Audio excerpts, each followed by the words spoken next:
Hey Matt, how you doing? Not bad, you? Good. How is it in sunny United Kingdom today? Yeah, so it's amazing. I know it's been hot over there, but it's been actually hot here. Well, a version of hot here. Version of We've hot, right? been, we've been. You've got up to Believe it 25 degrees Celsius or something like no, that. no, this is crazy. We're 87 degrees. Okay, Fahrenheit, huh? hmm Oh, Wow. so yeah, sorry. Yep, And that's yes, okay. and I can do you kind of Fahrenheit go, and Celsius. and you kind of go, wow, it's so for the UK, That's hot. and so UK, and also in Geneva. Geneva's been up to 90 Wow. and 95. So you just kind of go, these heat waves, man, they're rocking it. Yeah, it's So time to yeah, go to the beach. it's been pretty darn hot, gotta say. But obviously the UK and obviously like Geneva, there is no air conditioning. Yep, Apart from today, I ended up in a new laboratory today, and there's air conditioning. I sat in there like I'm never going back, yep, ever. yep. Us Ah, Americans, we're all about our air conditioning oh because it my makes goodness, yeah. it makes everything work. Yeah, yeah. Well, my other half is from Philadelphia, and yeah, and she's in air conditioning right now. She's Good. living it up. Good, good. Well, we've got a hot topic today, so it's appropriate. This Oh, hot weather. We're going to talk about force distribution and the ever fun topic of offloading in exoskeleton. And is there really such a thing, or is it all just BS made up for great marketing? So, oh my Matt, goodness, take it yeah. away. Okay, so offloading. Let's just try and lay it out as to what this means, or at least what I think people mean. Just because I mean, Bill, from an engineering perspective, you kind of go, What? "I'm sorry, what? What?" What? So the idea is that you take a crutch Yes. or anything, or like some type of scaffold. So you take a crutch, you lean onto that crutch, and the idea of that you're offloading your weight onto it, Okay. and you kind of go, okay, then I kind of see where they're doing Yeah. more of a redistribution of that force that's Sure. going to the ground, and I kind of get that, Yep. but offloading always makes me laugh. Anyway, so I thought what would be a great topic today is really just covering between the two of offloading on rigid exoskeletons.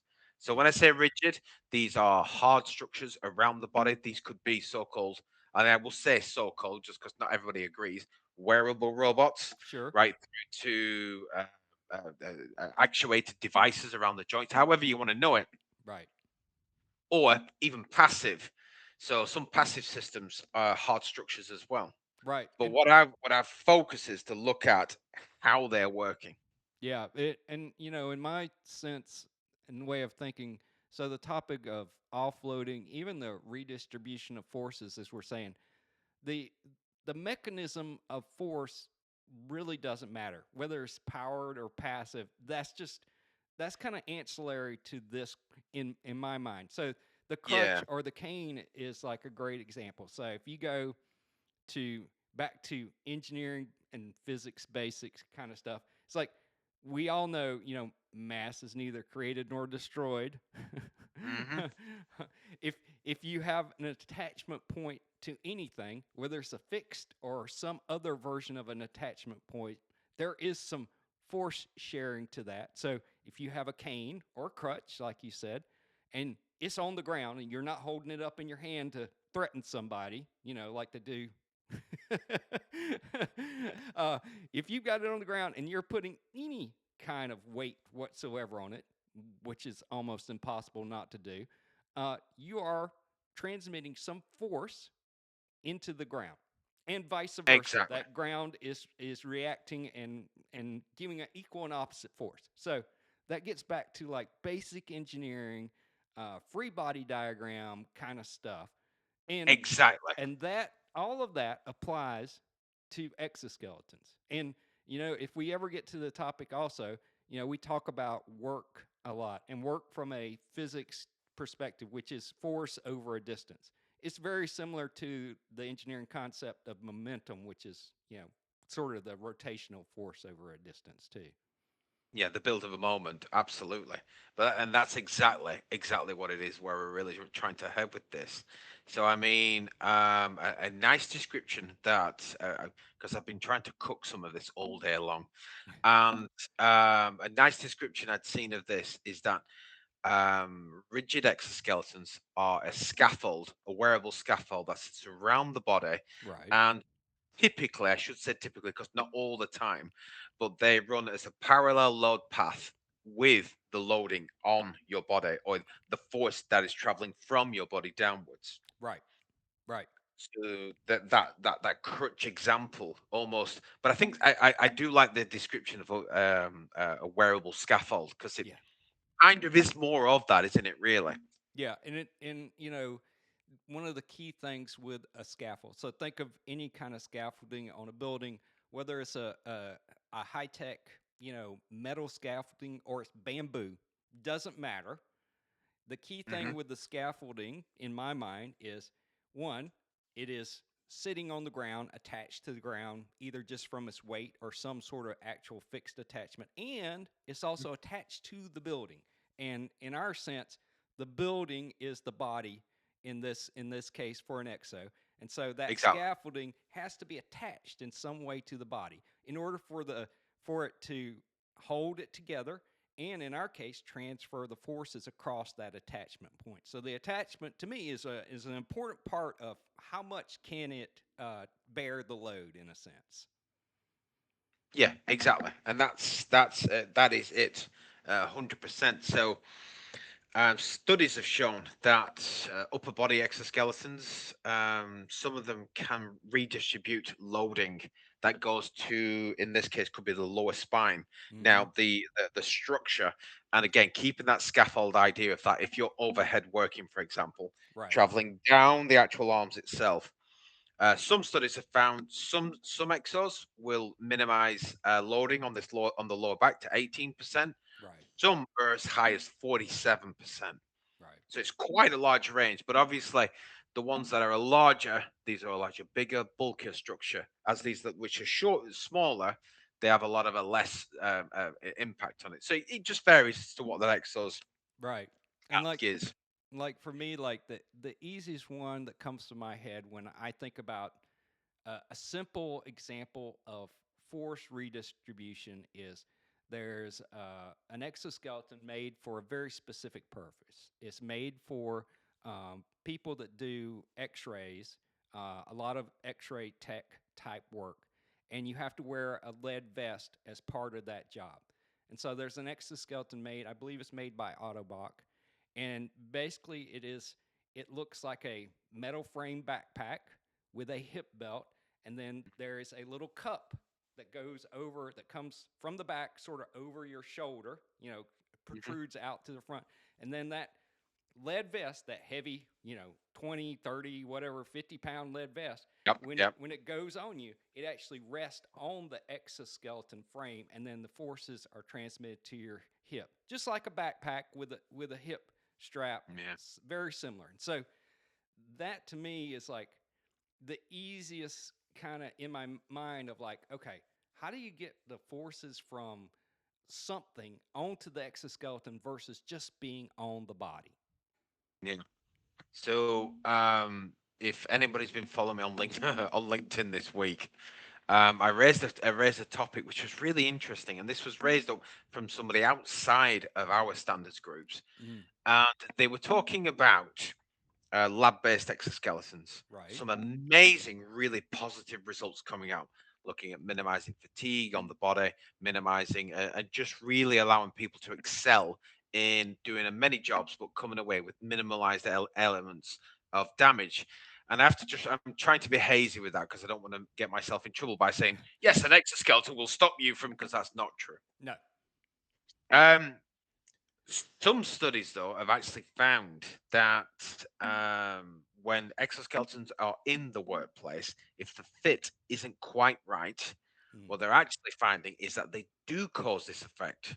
right, That people do come away with that, and it made me think about some of the conversations we've had over the past few weeks about ensuring that that fit is correct, because if you, I mean, in physics, I mean, in any type of mechanics, if you think of things running together, if anything's slightly out of sync between what it's running against, they actually conflict against each other. And Right. this is an ultimate confliction. Yep. Well, think of it like back to our scaffolding example. If you don't attach the scaffolding to the building in the right places, it doesn't do Ooh, anything and can yeah, fall away from the building. yeah. In our case with the body, uh, not only will it not you know, redistribute the forces the way it's designed to, it could also cause some issues, especially around any of the joints where there's a misalignment there. So now Mm, you've got some sort of issue where you either the joint loses some mobility or you've got forces being put on the joint that were not intended. Not saying it could be harmful, but it's unintended and we don't know what's going to happen with that. But mhm. it's not working as designed. That's the key piece to that. I mean, what's a fascinating thing when it comes to this is that if we're just considering this force distribution, and and let's just say for argument's sake that the mechanical structure is sound, we Sure. we know it's going to be fine. So it kind of shows that the most difficult thing to deal with in all this is that human to machine The relationship. interface. Yeah. Hmm, hmm. Yeah. Yeah. It's the human machine interface. It's like, it's that attachment point of the It is. scaffolding, the exo to the thing. How is that made? How firm of an attachment is that? Is it, and from a modeling sense, how do you model that? Is it a rotational fixation point? Is it a cantilever beam type fixation point? All of Mhm. those kind of things kind of matter as far as like what kind of forces can be transmitted through the Yeah. exoskeleton and vice versa. The other thing is like, so I had a conversation with someone completely outside of this world, and they have a relative, an older relative, who has some mobility issues, and they're like, I've got so and so, they've got some mobility issues, but my big concern is them falling. You know, is there an exo out there that will help them with that? I'm racking my brain here because I'm like, okay, I can think of a few exos that could help with some of the mobility stuff, but I don't know any exo. I don't. I've looked at a lot of them. I'm not saying I know all of them, but I've never seen anybody make a claim that I can help with balance to keep someone from falling. So Yeah. that's part of this also is, and we talk about this force distribution, but it's also, you can think of it in a different way. I'm trying to do a bit of a segue. You can think about it also as weight distribution. So that's when the weight of the exoskeleton matters quite a bit. Is it causing a shift in your center of mass, as we say, on the person? Yeah, and that's a really good point. But it's interesting because a lot of studies show that some of the lower back points, and I'm literally looking at my notes here, the L sections of the joint of the Yeah, spine, the lumbar sections, lumbar. tend to Yep. be the ones that get really, really badly injured over time. And studies have shown, right from academia through to actual industry application, that that section takes a real benefit of wearing an exoskeleton. So it's funny, isn't it? You look on one side and you go, well, if you get it on wrong, it's going to really damage so many other spots. But don't worry, your bottom of your spine will be okay. Uh, Well, we were talking about this the other day. So, and I'm not saying this is a real thing, but this is a discussion type topic, which is if you design an exoskeleton to redistribute the forces, you need to also take into account your design, where are those forces going? Because your human body is designed to handle forces in a certain way. And so mhm. if we're moving forces away from the area it's designed to handle those forces, like say your back or your legs or whatever, we don't want to move it to a weaker part of the body that can't handle the additional forces. That is a consideration when you're doing the design. And I think most people kind of get that, but it's something you really do need to think about. You raise a really good point there. Now, I am I'm long in the tooth enough not to mention anything further than this. But while doing research into certification, I was actually looking at one manufacturer, and they produced an exoskeleton which is around the lower body. Right. This exoskeleton was hanging a certain way off the lower body, and over time led to muscular damage because of where it was situated. And Yeah. you know, when you look and go, that, I mean, my hat's off to him, just because it's hard to even to get to a point where you predict and think, my goodness, we're in the wrong spot. Right. Right. So yeah, it is hard. It's really hard, and that's all down to that force process. Yeah. And Because, go ahead. no, I was just gonna say it's like you're making such a great point. It's like and it's I just want to throw in it's like one of the things that's very similar to this is running shoes or any kind of shoe. Oh, They've been yes. through the same thing. It's like because the fit is so critical for them to function correctly. Nobody wants blisters on their feet, very simply. And Exo is very similar to that, especially the higher the performance of the Exo, the more Mhm. important the fit is to me. Go ahead. Yeah, so that's quite nice. And if we keep the scaffold idea in play, because because you know what it's like, we could talk for this for hours, We and I'm could. conscious that I don't want to talk for hours. People get annoyed with us. Uh, so this, I think, nicely moves into the alternate version of an exoskeleton. Now, before we move into this, I'm just gonna lay my claim to statement in this. Technically, these are classed as a soft exoskeleton. Okay. For me personally, they are still an exosuit. Okay. So, And, and, what I'm and you're just going to throw exosuit out there without saying what you think an exosuit is? okay, the distribution between the two for me is, if it's an exoskeleton, it means that it is a hardened It's scaffold got a around the scaffold. body. Yep. Yep. If it is an exosuit, for me, it's biomimicry of muscle groups and contraction. That's Okay. what that's the differentiation for me. But I do know that a lot of people have discussed many different alternates and kind of gone, well, A, B, and C. So it's like, Well, yeah. I mean, I think the thing is like for folks listening out there, one of the things you might think is like some compression slash sports apparel is an exo suit, and we don't mean that. You know, typically an exosuit there's a biomechanical design. Not saying there's not biomechanics in the sports apparel, but there's a biomechanical design like to do like what Matt's saying, which is in a sense to give the person wear it some additional artificial muscles. That's a very simple way to kind of think about it in my mind. Bill's opinion. oh no, no, that's you've segued quite nicely into this.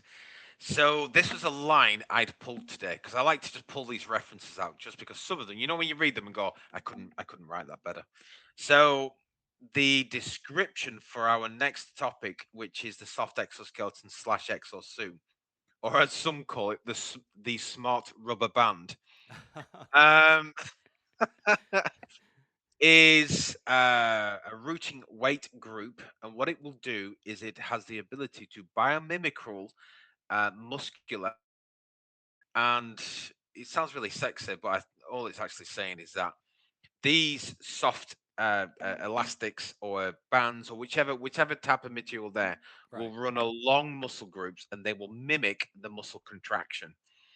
Typically, and I say typically they tend to be passive focused. So these are gravity based, where you can place your body into a tilted position, and that elastic will be drawn, and then you'll feel that assistance to move again and to move back into the Right. predefined space. Now, um,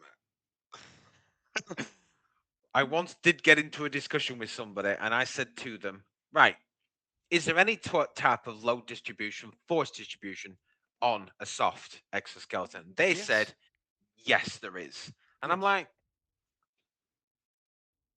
is there though? I mean, it'll help the muscle move, but does it do what the hard structure does? No. For me, no, No. not a single chance. No, but you can't. I think I guess the key is it goes back to me, and this is my opinion, and is that it goes back to the attachment.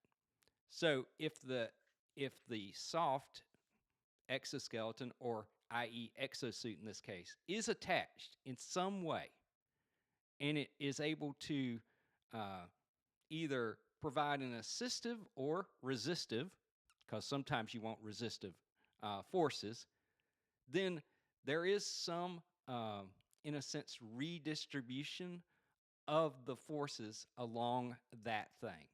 Not saying it's the same as a scaffold, but I think there is some forces that would go along that. And Mhm. does that make sense? Am I, or Yeah, are you yeah. saying something a little bit more nuanced No, than I'm getting I here? mean, no. I'm being I mean, I'll be honest. I'm being an absolute smartass right now. And the Okay. reason I say this is because the line that I pulled today from one of the publications is they apply tensile pulling forces parallel to the muscle groups, and you Okay. go, okay, Okay. I could go with that. If Yeah, it's I could attached agree with that. well, it can do that. Yes, yeah, wait, yeah, fit again. We get back to fit. Yeah. If it's not so, what was really interesting from this side is if we go back to the original idea of if we're looking at a hardened scaffold, Yeah. what by doing this, you can really see the benefit of both versions. Yeah. So let's say you've got somebody who needs an ability to be able to move more clearly. They need to be able to move more evenly as they're walking around, or if they're wanting to hike, so Yeah. forth. What this will do is it will mimic that muscle group and it will allow somebody to walk much easier, which is great, which is Yep. so good. And if you're looking at a hardened structure like the scaffold, as we're talking for the hard exos, that means if you're putting on let's say a backpack, that should redistribute some of the loading. So that was a nice comparative for me Yeah. of what's the benefit, and hence why you do come across some companies who combine both. Yep. One of the things I think about when you're talking about is more of the, I will call the powered side of the exosuits. One of the things you see, especially in more medical applications, is people that have everything from someone who has muscle control issues, too much, in a sense, too much shaking, to uh, some form of paralysis. You will see one of the medical devices is called an electrical stimulation device. There's some fancy names for it, but basically it's a controlled electrical stimulation of the person's own muscles to give them better control over a limb. That's usually what it is. Some exosuits, in a sense, sort of work a little bit like that, where if they're powered, they're using some electrical signals to cause that artificial muscle to move. Um, and what I haven't seen is I haven't seen both. I haven't seen where you've got the electrical stimulation of the person's own muscle as well as the exosuit at the same time. I don't even know if that's possible, but Yeah, that'd be a bit fancier and a little bit more interesting sometimes. it would be quite the feat to see, wouldn't it, if you saw Yeah, something like that? And you kind of look and go, "How did you guys do that?" it's a Um, coordination issue. Yeah, yeah, exactly. And I mean, I totally see that benefit of why to do it that way. But yeah, when we're referring to this level of behavior, like you said, though, I think if we're in a position where EMS is there, the electromuscular stimuli yeah, is being introduced, and I mean, right now, all I can think of, I mean, everybody must have seen the Parkinson's young guy that was on. I saw him on YouTube, yeah. and it might be worth putting the link on actually in the description. But who has Parkinson's quite badly, and Mm-hmm. then he puts on the EMS suit, and you can almost see his body almost relieved to the entirely of looking like he doesn't have it at all. Right. So the effects of that is absolutely, it is huge on what it can actually offer. And I think if we keep on the idea of what a exoskeleton exosuit, a soft exoskeleton exosuit is, that as a real opportunity for supporting those who have, because obviously you can get the elderly who get Parkinson's, Right. and if you have a soft structure that can aid the muscle to ensure as it's degrading, it's supported and it's keeping it trained, and you've got the EMS system that's aiding that muscle to move and contract, you've got a hell of a device. Yeah, and I still, this is a bit of controversial type statement, which is, if we get to the point where we can develop flexible circuits that can be easily placed on your skin, that are fairly, innocuous in a sense. They're not, they don't look like something crazy, and they kind of blend in, and you could do some level of EMS to a person, whether they're have a medical condition or they don't. It could be a normal person that has a normal functioning limb. By what I mean by normal person in that sense, uh, Hmm. do you need an exosuit? I guess is the exosuit going to give you enough additional muscle versus having your own muscle better coordinated and stimulated for the task? That would be, and I, this, we haven't talked about this. This is kind of a, a what if type situation, but that would Hmm. be interesting to kind of play that out and see, is the benefit there for, if you already had the EMS thing where it was much more integrated to the person. I don't know. Yeah, is it too much of have you got too much added to it in essence? Which, yeah, I mean, it's interesting you say that because one of the key topics that was in discussion this week was really about um, how long is too long to be wearing these devices. Right. And let's face it, atrophy takes an awful lot for it to affect. I've never seen anybody claim that they've got atrophic effects from wearing an exoskeleton, and No. from some of the academic work I've seen, I've never seen anybody say I'm suffering from atrophic effects. So Right. I think that has been really debunked as a myth. You Yeah. know? Yeah, I haven't seen it either. I've never seen any evidence. I mean, it's something obviously, we could continue to do research on, and should monitor as people change their habits with exos. But I've never seen evidence that shows you're definitely going to get some sort of atrophy. Yeah. And I think part of that is, and I hate to circle back again, but I'm going to circle back again. I think part of that is also, you have to consider how well the exoskeleton is attached to the person. Because if it's not attached very firmly, there's no way the exoskeleton can basically shunt away the forces that the person would normally experience. And so, if it's not shunting away enough forces, then how could you ever get atrophy? Because you're still getting the same amount. Do it. Yeah. Hmm. So to me, again, it's a little bit about this fit natural. Like, you will see, it's called usually when you're talking about medical implants and stuff like that. We've used the term in the past called stress shielding. So if you do, Yes.